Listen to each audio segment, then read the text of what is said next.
Good morning, everyone, and welcome to Face the State, Connecticut's most watched local political program. I'm Dennis House. This morning, Senator Chris Dodd is recovering from prostate cancer surgery earlier this week and said to be doing well. The senator also may be recovering somewhat politically now that he's been cleared by a Senate ethics panel in the mortgage scandal that dragged him down in the polls. But he still faces a tough Republican challenge and a challenge from within his own party. With us today is that challenger, Merrick Alpert, a former Air Force officer, among other things. Nice to see you back here, Mr. Alpert. Thank you for having me. Now, the Republicans, of course, they don't believe that this ethics panel ruling means the end of the mortgage scandal. Yeah. What do you think? Is it over for you? Well, I think that, look, Dennis, the mortgage issue is one issue. I think if the best we can hope for is that on a given charge we have a senator who's not convicted of the charge, that isn't a good day for Connecticut. But there are much bigger issues. The bigger issue is all the pain and suffering the folks are going through with regard to the economy. The bigger issue is having a senator that connects with them and is focused on their problems. And the bigger issue is having somebody that doesn't receive millions of dollars of corporate campaign contributions. How do you feel the senator is disconnected from the voters or doesn't connect with the voters? Well, I think there are a couple of things. I think first, it's not helpful that he lives in Washington and doesn't really spend more time in Connecticut. That's certainly something, as I'm out there every day doing town hall meetings and visiting with folks, that they make very clear. I think the second way that he's disconnected is that he's been in Washington, to be blunt, almost 40 years. And that is too long. I think that he probably reached his peak around the time of the Family and Medical Leave Act. But over the last few years, you feel that he's distancing himself from the people of Connecticut. You're a Democrat. Do you feel if he is the nominee, the senator, that the party will lose next year? Well, I don't think he's electable, Dennis. I've said that repeatedly. I think that the primary issue is folks in Connecticut have lost faith in him. They don't think he's honest with them. They don't think he's connected and focused on their issues and their lives. And they feel that he's really become co-opted by the corporate special interests that give him so much money in his campaigns. So I feel strongly that he is not electable. In 2006, the Democrats, they were pleased to have a primary between Ned Lamont and Joe Lieberman, got all the Democrats out there. What kind of reaction are you getting from the party elders, so to speak, the party leaders? Well, I don't know if they were pleased about the primary when Ned Lamont Well, once it started going. Sure. But I would say this. We're beginning to get calls directly from town committee meetings and asking us to come visit. And so, for example, over the next week, we'll be going out to visit a couple of town committees that have proactively contacted us. They've said they're not with Senator Dodd. They want me to stand in front of their town committee and speak. And so that's big news. You're now proactively getting Democratic town committees contacting you. Have you had any conversations with Nancy DiNardo, the party chairwoman? She sent a very nice letter to our house.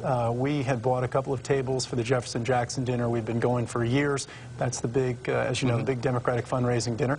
And she sent a very kind note to the House thanking us for attending and thanking us for contributing. I thought that was a very kind thing to do. Has she asked you not to run against us? No, she has not. I think she recognizes, like a lot of folks do, that you know, everybody has a right to put their hat in the ring and go run.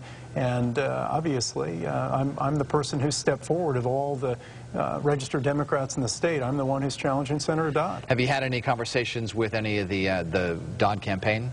I have friends who work for him and work on the campaign, and so I'm respectful of their position, but some of those folks have winked and patted me on the back and said, do well, you know. So it's, I'm respectful of the fact they work for him. But no direct conversations with the senator at this point? I have not. I have not. Well, I say that. Actually, I did, Dennis. I had a brief conversation with him at the Jefferson-Jackson dinner.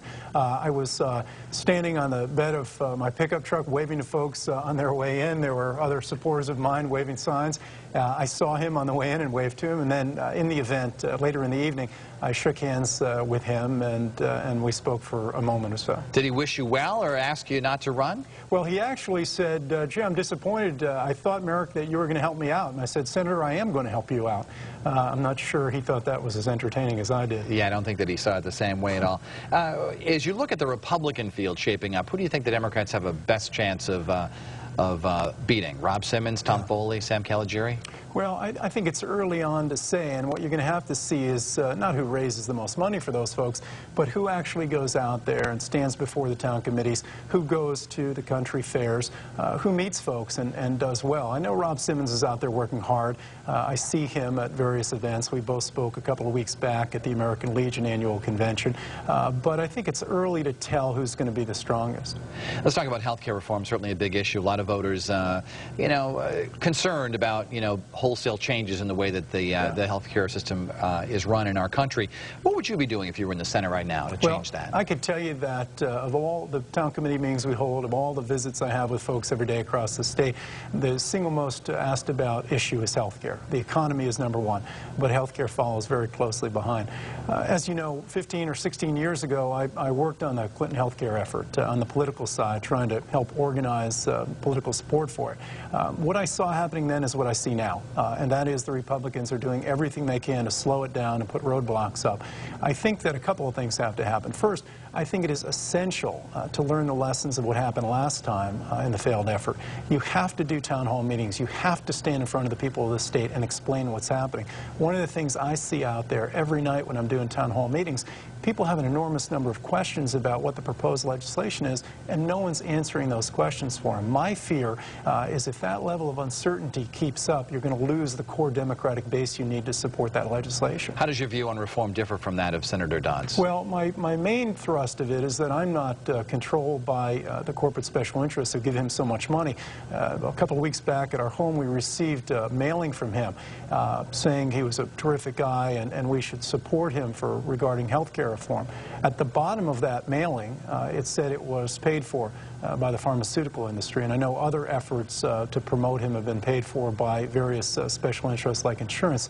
I don't take money from those political action committees, and they're not doing mailings for me because they realize I have a more progressive agenda than Senator Dodd does on the issue of health care. The last poll that was done showed that 55% of those polled do not believe that the senator is trustworthy. Do you think he's trustworthy? Well, I think people need to make their own decision on that, but obviously I'm in this race because I believe there has to be a focus on job creation. I'm very, very concerned about what's happening in Connecticut and the fact there's no conversation about creating private sector jobs, and I'm very concerned there's a detachment between the people who purport to represent Connecticut and between the folks back home.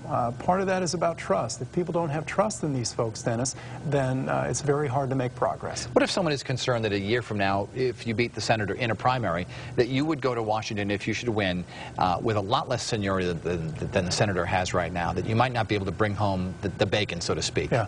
Well, I think if we look at 8% unemployment and climbing, if we look at the homes that are being lost, the jobs that are being lost here in Connecticut, all the suffering that's gone on, his alleged seniority hasn't done much to stop that pain. To the contrary, he was the chairman of the Senate Banking Committee when the banking system collapsed. So I think the last thing he should be doing is standing out there talking about his seniority. I don't think people buy that act. I think right now we need somebody with the energy and the vigor to go out there and pursue the best interests of the folks in Connecticut, not talk about their own seniority. A couple of quick questions for you. Would you have voted to confirm Sonia Sotomayor as the Chief Justice? I would have. As a Justice to the Supreme Court? I would have. My wife is a Hispanic immigrant from the nation of Colombia, a naturalized U.S. citizen, and in our home we feel very, very strongly that we need to make progress on the issue of Hispanics both in the court system as well as throughout this nation. You bet I would have voted for her. Do you consider yourself pro-life or pro-choice? No, I'm clearly someone who has always believed a woman has a right to control her body and her destiny. I don't think that's the purview of the government to step into. We're running out of time. Red Sox or Yankees fan? Oh, well, now, that's the best question of all. From the time I was a little kid, my mom taught me to root for the only team in baseball, and that would, of course, be the Boston Red Sox. Good enough. Well, I have to agree with that. All right. Merrick Alpert, nice to see you back here again, and I'm sure we'll see you again as the campaign enters its next phase.